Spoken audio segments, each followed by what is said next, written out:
Tonight, live from Virginia Beach, Virginia, podcasting all things musical from Southeast Virginia. Our sound, our songs, our artists, and our business. Welcome to SEVACAST with hosts Tom Farley and Alton Riddick. Let's get talking. Hello, everybody. This is Tom Farley, and this is SEVACAST on Radio Seva, and we have an incredibly special person to talk to today, Miss Tammy Gardner, who I have known for quite some time, and not only in the music world, but the education world and a lot of other things. So I want to welcome her to the show. And how's it going today, Tammy? Excellent. Thank you for having me. You knew me when I was a brunette.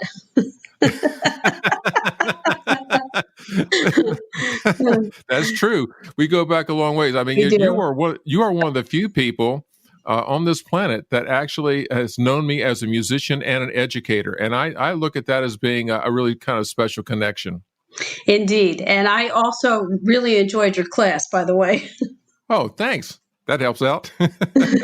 Well, we got a set of questions here that we go by, but bottom line is we'll go down any road you feel like going down. If you're on a roll, just keep on going, okay? Sounds good.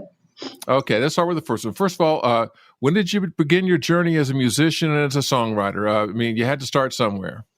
I grew up in a little town in New Jersey, Fanwood. It was a mile square, and we had very few girl guitar players there. So there were maybe three, and I was the best of the three, but none of us were any good. So I was kind of the cream of the crop. We had very limited people to teach us, guitar. When I moved down to the Virginia Beach area in my early 20s, I didn't know how to play above the third fret. And a bunch of the fellows I worked with over at CBN were guitar players. And in between shows, they would show me, how to play better. So I got a lot of teaching that way. And also then I started taking lessons with Louis McGee, who showed me what to use the rest of the neck for on the guitar. And that I was already writing songs since I was a little kid. So now it expanded the area in which I could write, which was very helpful. Oh, sure. Absolutely. I mean, the kind of stuff that you were doing, did you pull just from personal experiences, or were there other things that inspired you for your songs? I started out basically writing gospel, and it was, I was trying to do a more modern gospel version. I was singing with a girlfriend, Meredith Byrne, and she and I were a duo called Where Two Are Gathered, and we were singing in little church coffee houses and so forth. So that's how I started writing. My biggest inspiration of an artist was Gordon Lightfoot. When I heard If You Could Read My Mind, that was the song that lit up the lights for me. And that's also why I got a 12-string guitar, because he was playing a 12-string. And I really learned how to finger pick on a 12-string guitar because I couldn't sing loud enough over, strumming it. And so that helped me a great deal with finger picking. But Gordon Lightfoot, his lyrics and his guitar work was what really set the world on fire for me. Well, he was a real folk standard there for quite some time. He's an excellent songwriter. There's no doubt about that. Well, listen, I have a special question for you. One of the initial connections that we had as far as playing was the Bring It Back to Love gathering that you and other people, I guess I forget the engineer's name that put it together, but that was something really, really special. Could you elaborate on that just a little bit? I think Paul Wergley was involved with that and got us all together to perform a song. It was right after We Are the World. And that was such a special thing to be able to get together with so many artists from this area that you knew who they were, but you never met them because you're playing the same night they are across town. And that was such a wonderful experience. Yeah, I still have the picture from that, and I'll pull it out every once in a while. And there are a lot of friends in there. Some of them are no longer with us, but some of it's an incredible ensemble, so to speak, of people from the area, Southeast Virginia's, finest at the time. And it was a hell of a project. It was a great song. Bring Us Back to Love was an excellent tune and, a great one for us to rally around. But along with that, since so many people chimed in with that, where's most of the encouragement coming? You got family. I know you got friends. I know you have colleagues, but there had to be some special people, along the way that really helped Tammy to get to where she wanted to be. Can you elaborate on that a little bit? One of those people would be Brent Havens. We had worked together at CBN. We actually wrote a Christmas cantata together that was performed at the Kempsville Presbyterian Church. And then he helped me with some recording. And I just remember at one point he told me, because I felt like I was kind of lacking talent in the singing area. And he told me, he says, you don't lack talent, you lack confidence. And he just kind of gave me a boost that I can do this. And I really credit Brent Havens with helping me a great deal. He's been around the area for quite some time, too. An excellent talent. No doubt about it. Indeed.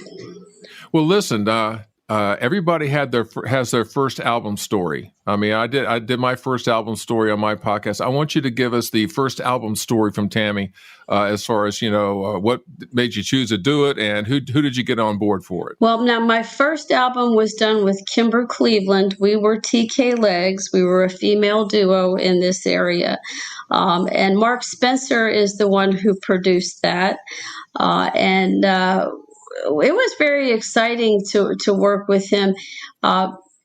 Kim was also a guitar player. And so we wrote all the songs on the CD.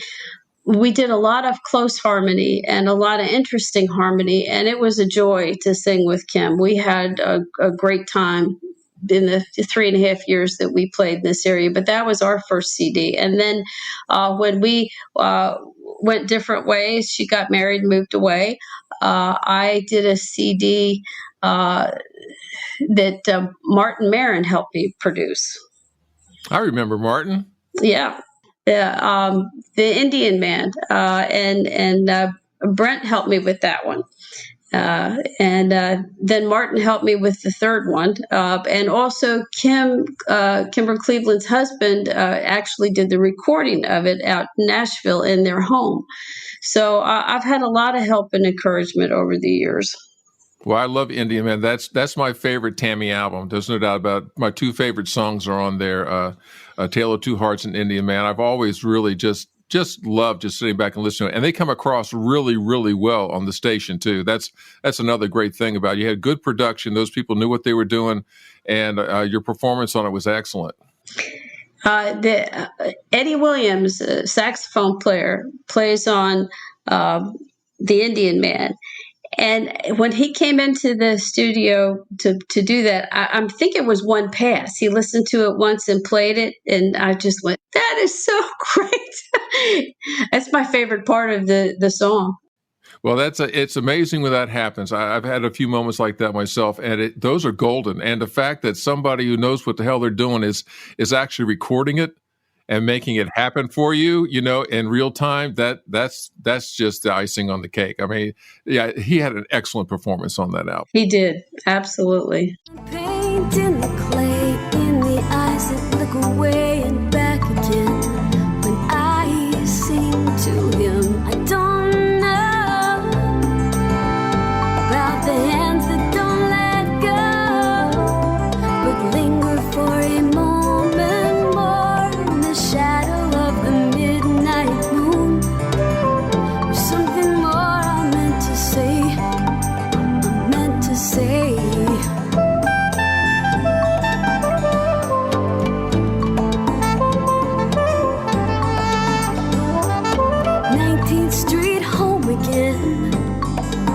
Look for the Indian Man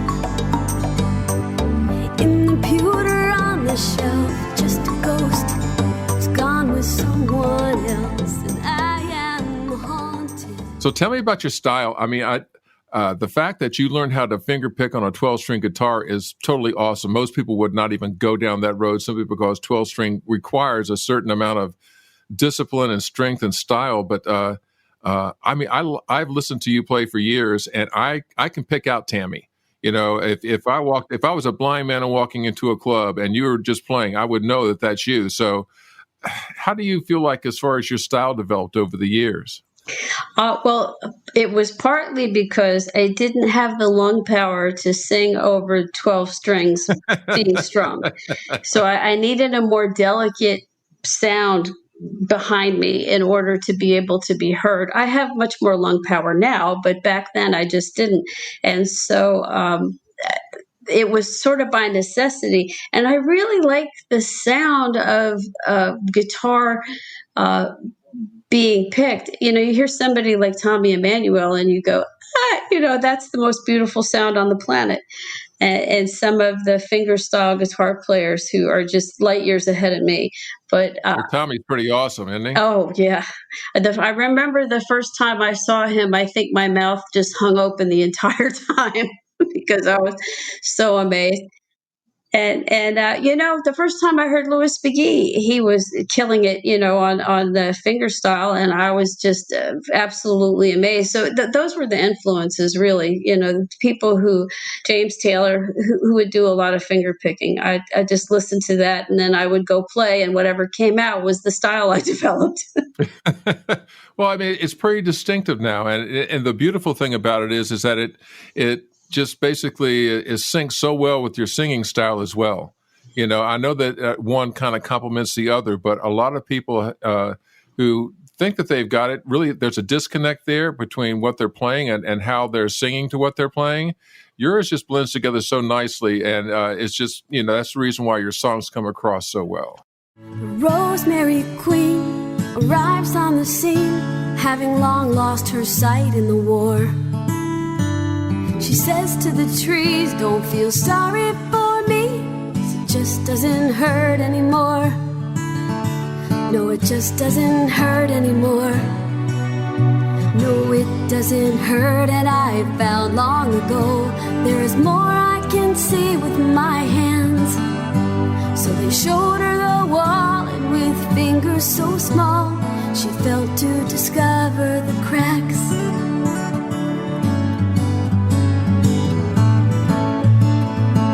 I can tell you in recording, I'm much better off to record playing and singing at the same time, because if I have to separate it, I'm lost. Well, to tell you the truth, I've done both, but the most connective tissue, or the most, I guess you could say, passionate or real sound comes from playing and singing at the same time. It's sometimes hard to get that separation with your voice and your guitar if you know, for later engineering, but you know, it's a trade-off that's worth it depending upon the song. Yeah, I agree.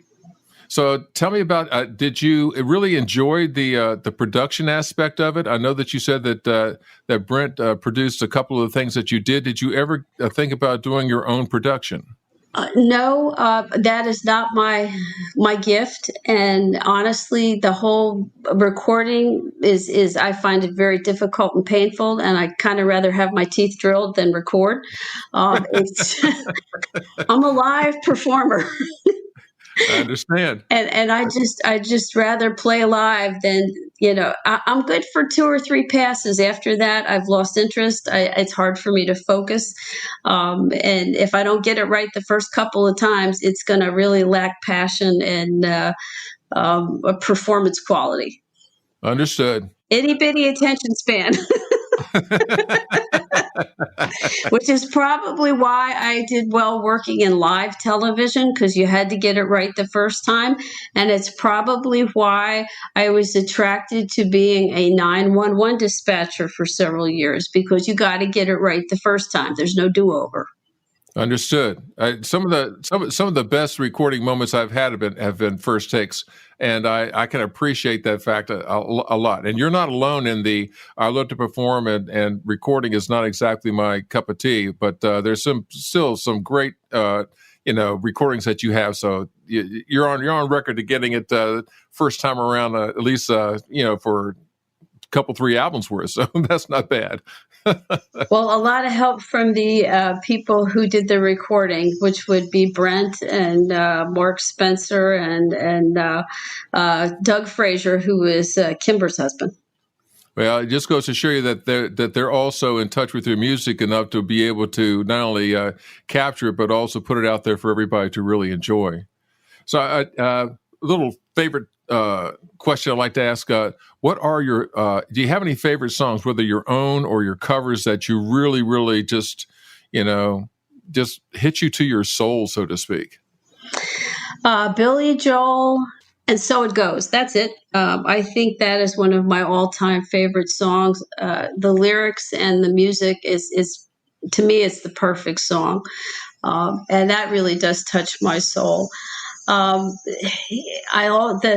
the song "I Can Only Imagine" by Mercy Me. There's something about that song that just I can't listen to it without having tears in my eyes. And of my own songs, I really like "The Tale of Two Hearts" and "The Indian Man." And I wrote one a couple of years back. I work for a police department, and we've lost officers in the line of duty. That's just heartbreaking every time. And I wrote a song recently for them called "Stand in the Watch," from the other side of life, at the point that they've passed away and they're standing the watch waiting for their loved ones.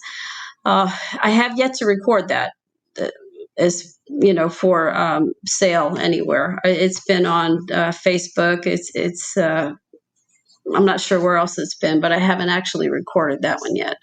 Did you take it from a live performance? Yeah.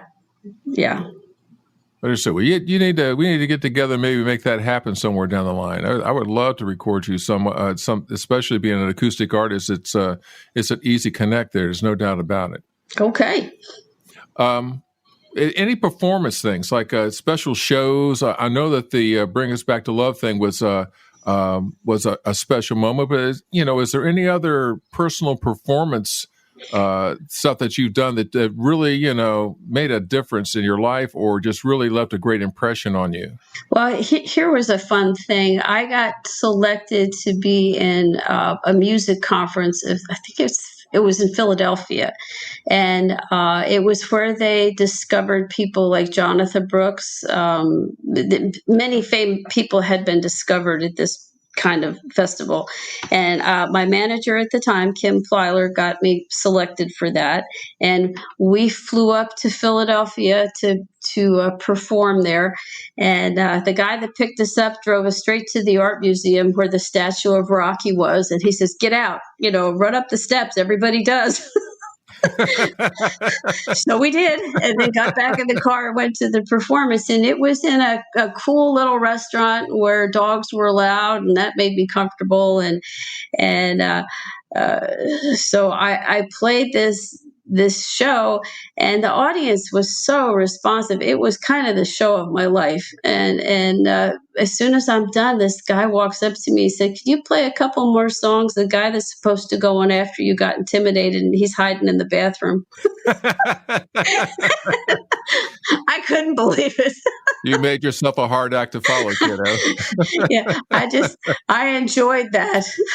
Oh, absolutely. I said, "Well, that doesn't happen every day." Well, listen, I in conversations that we've had on the phone over the last month or so, you had talked about backing off on your public performances because, of course, COVID-19 really put an 86 on a lot of the venues and stuff like that.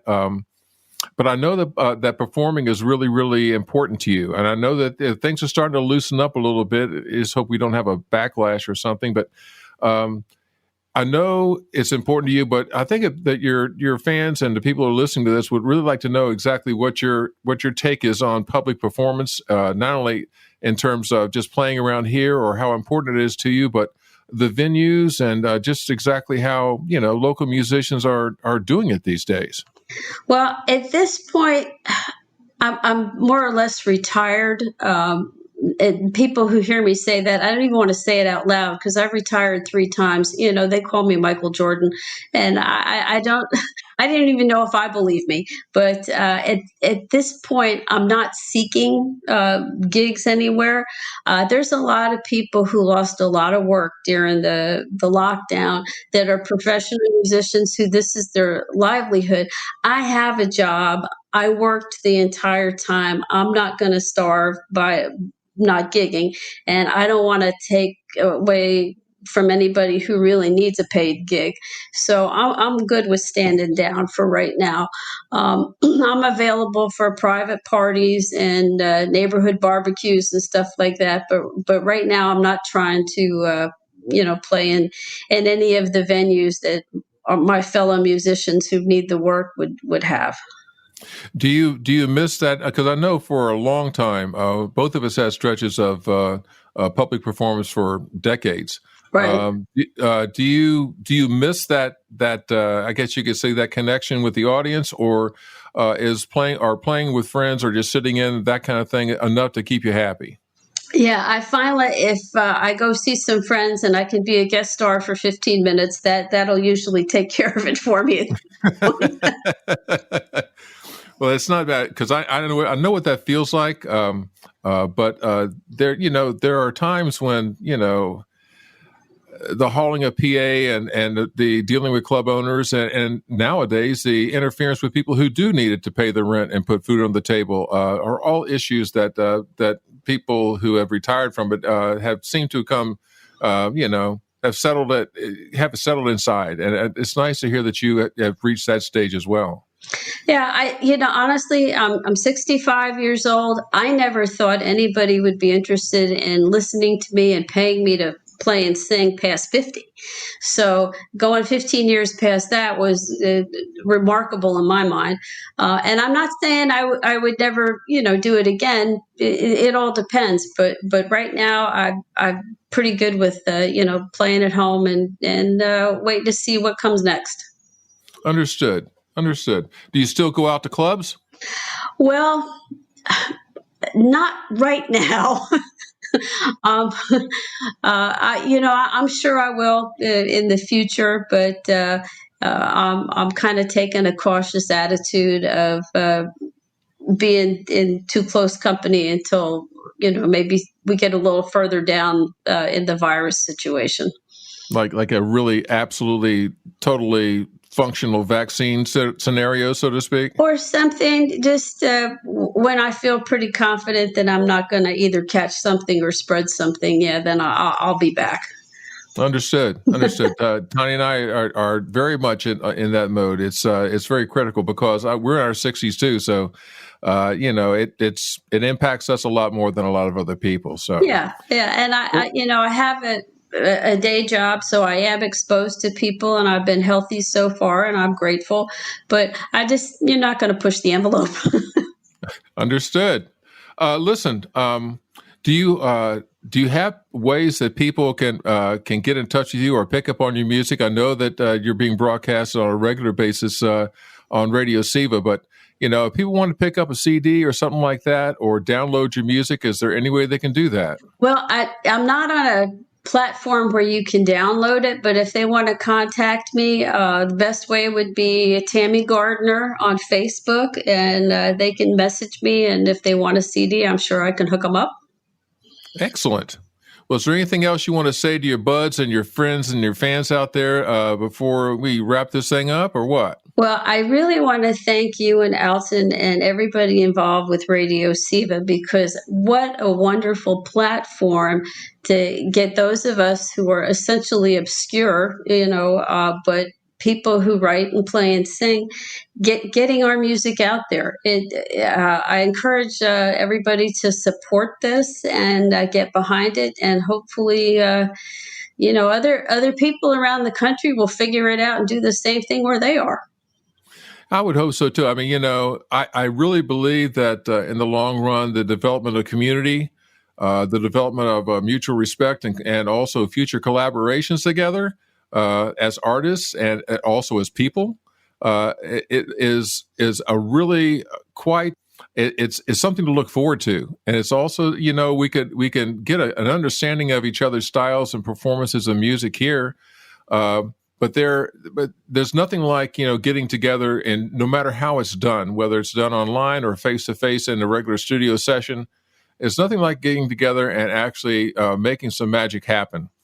I can say this, in our area, the bar is very, very high when it comes to level of talent and performance.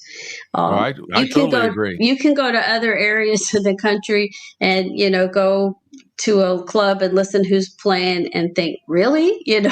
Because you wouldn't be playing in our area. You need more practice. It's a very, very high bar of talent and performance in this area. And my hat's off to all the musicians in this area that are performing, because they are excellent. I totally agree.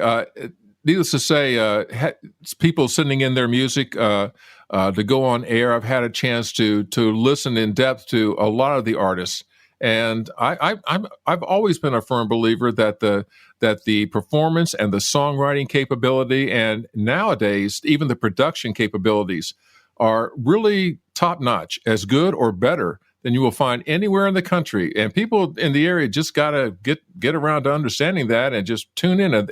Usually when people tune in, they love it. And I'm kind of hoping that will eventually catch on, and that everybody here will be able to be heard and also be appreciated. First of all in their own community, but also, eventually around the state, the country, and hey, you can pick up Radio Siva anywhere in the world. So I'm not saying that that's not possible, because it is. Well, what do they say? A rising tide raises all boats. And you're absolutely right. And we really bring each other up in this area, because I don't know if it's that we're competing with each other to be as talented as the next guy, or it's just that we encourage each other. But we bring each other up in this area. That's true, and the rising tide metaphor is it's the best way to look at it. And the more that we actually look at each other, and more importantly, listen to each other, whether it's on stage or listening to the recordings that have been made or watching the videos, the greater understanding we will have of the real quality that we're producing these days, and new artists too, and it influences them. So, absolutely. So we have we're the old guard. We I think laid down a pretty good foundation in the acoustic, I guess you could say, genre around here. And I look forward to hearing all the new sounds that are going to be coming down the pike. Speaking of being the old guard, there's nothing that I get a bigger kick out of playing somewhere and young people come in and look at you like, you're a grandmother. You shouldn't be able to do that. You're absolutely right. Just look at him and say, sit back, kid. I got something I can show you. Well, listen, this has been great, Tammy. I can't tell you how much it means to me to have this conversation with you, and also to eventually be able to share it with everybody on Radio Siva. Just so everybody knows, you can listen to Tammy on air, her recordings from her albums, and also you're going to be able to hear this particular podcast archived on the Radio Siva website. So, check us out, and thanks again, Tammy, for your time and for the great stories and stuff that you gave us today. Thank you, Tom. Okay, kiddo. I'll talk to you later. All righty. Bye-bye. Bye-bye. Check out Radio Siva by going to the Siva Sound homepage and clicking Radio Siva, or to live365.com and search Radio Siva. If you have any questions, comments, or topic ideas for SEVACAST or for Tom and Alton, go to SEVASound.com and click on the Contact tab.